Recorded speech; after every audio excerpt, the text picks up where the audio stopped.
డైరెక్ట్గా మిక్సీ వేసి తిప్పేసేయండి, ముక్కా చెక్కలాగా చేసేసేయండి.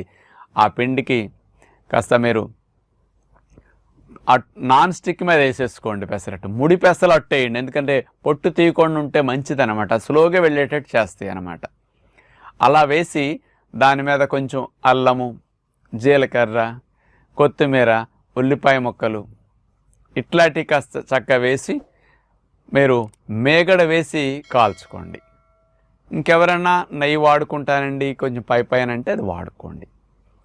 ఇట్లా 2 పెసరట్లు ఎప్పుడైనా అట్లా కాల్చుకుని దాని మీద కొంచెం నిమ్మరసం చుక్కలు ఇట్లా చల్లండి తినేటప్పుడు.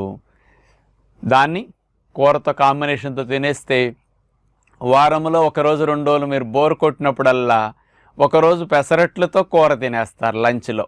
వెయిట్ తగ్గాలన్నా షుగర్ తగ్గాలన్నా ఇట్లా ఎంజాయ్ చేయొచ్చు, నష్టం లేదు అసలు. అట్లాగే మనకి అంటే పుల్కాలు ఎట్లా వస్తాయో క్యాలరీస్